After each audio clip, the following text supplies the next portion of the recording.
for clicking on the video. It's a warm summer night here in Tianjin, and I can hear the wind in the trees.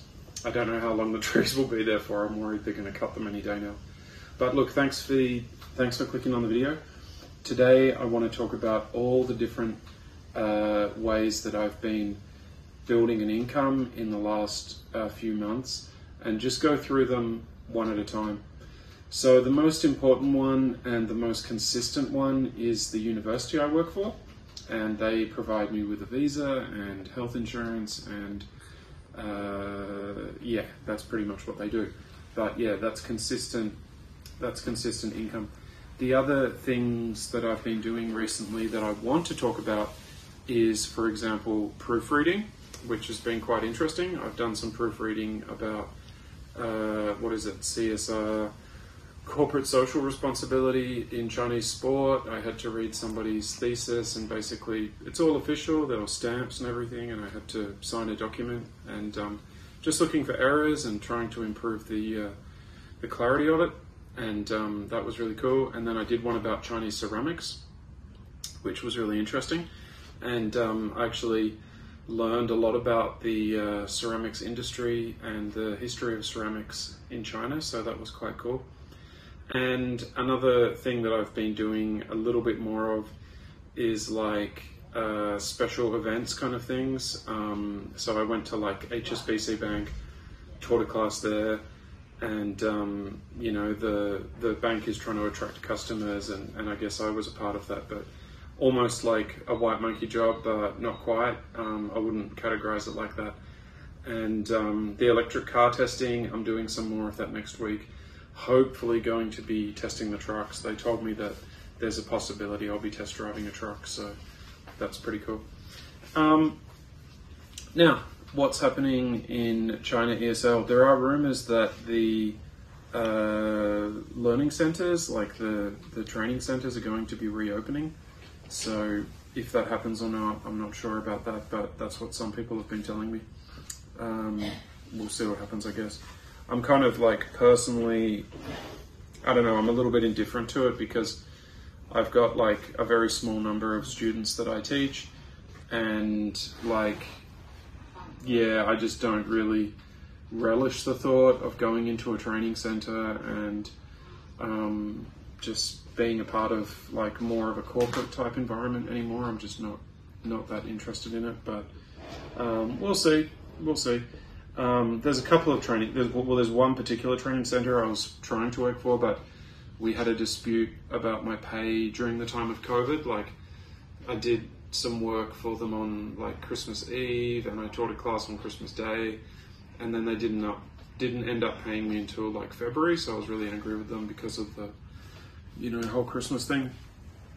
And yeah, but that's like a pretty good training center. I've got this book here as well. Like, I'm not going to show you this book, but I just thought I'd pick it up. This is a book about like Dream of Red Mansions. Like, here we go. I'm picking it up the wrong way. It's like a famous Chinese story. Yeah, beautiful illustrations. I'll turn it around the right way.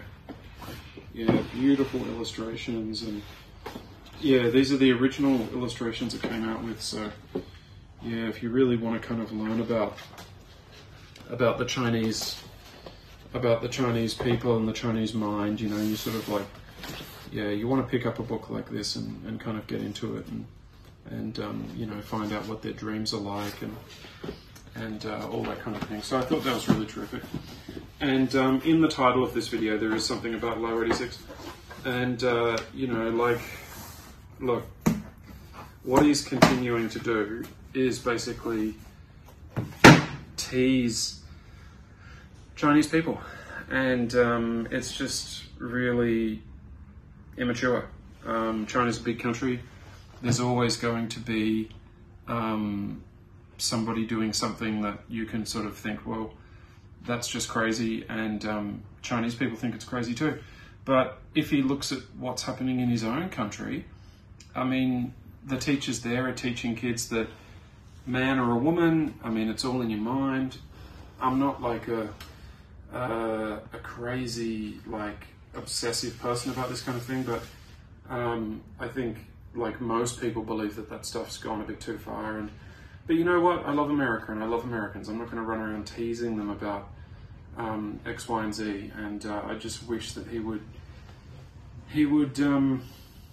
treat China the same and treat Chinese people the same. But anyway, that's how he wants to spend his time. That's up to him, I suppose. I mean, how do I spend my time?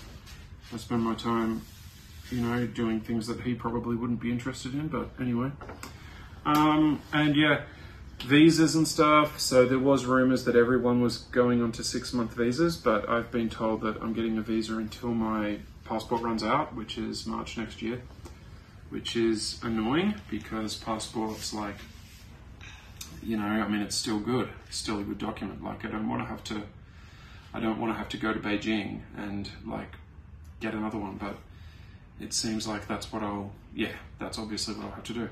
But yeah, that seems to be just complete nonsense, that everybody was sort of being pushed out and moved on to 6-month visas. And look, I've shown you from the book, I mean, there's kind of a bit of a renaissance going on, I would say, a golden age, where Chinese people are relearning their history and well, not relearning their history, but just celebrating it, enjoying it, and just loving it. It's not like every little kid in China or every person in China is continually, constantly reminiscing about the war with Japan, but the war with Japan is something that happened, and it's sort of, I guess, like a lot of wars, it's a unifying thing, because it's something that every Chinese went through. And I'm still waiting for Laowhy86 to do a degree in political science, or even show like that he's read a few books about these topics. I've only read a few books about the War of Japan, and some terrific books about the War of Japan. And it was a terrible conflict. Like, it was a horrible conflict. Like, all conflicts are horrible. And yeah, like, a lot of Chinese people have not forgotten it. They'll never forget it. I mean, if Japan invaded Australia, I would be like probably obsessed with that conflict. Like, I'd be just obsessed with it.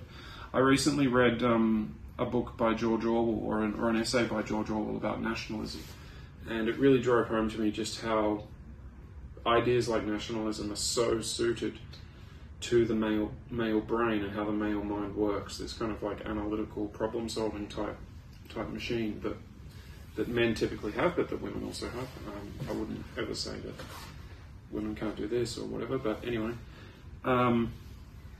And yeah, I mean, look, Laowhy86, he is one of those guys. Like, his group of people, his power unit that he admires, the West or the United States, is that getting ahead? Is that moving forward? Is that achieving its ends? And then there are enemies, and the enemies of his power unit seem to be other countries.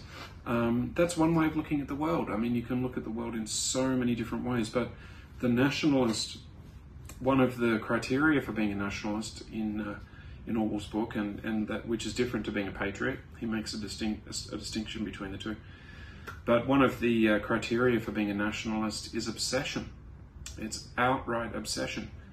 And Laowhy86 is obsessed. Now, whether he's obsessed for money or he's obsessed, genuinely obsessed, I don't know. I like to think that he's just interested in getting some money from his subscribers, but yeah, I don't know. I'm not sure. Anyway, there's no point me getting obsessed with him. I'm very optimistic about the economy. I think that things are getting a lot better now in the country. I feel that the era of COVID-19 is just totally over. I can hear construction noise all around me. I live in an older area, so that's a good sign. It means that people are like renovating houses. There's always like delivery trucks rocking up, dropping off fridges, dropping off microwaves, dropping off ovens, all kinds of things. There's like so much stuff happening. And yeah, I'm very, very optimistic about the future. So if you're thinking about traveling to China to teach, please email me. There's been a couple of guys that, and a couple of ladies actually, who I've helped recently, and it's a really fantastic thing. It is tough when you come from a non-English speaking country sometimes, and the person I'm talking to knows who I'm talking about. But once you get here, it's totally different, and there are still a lot of opportunities for teachers in China. So yeah, I hope everybody's well out there, and I just wanted to share this video. Thanks.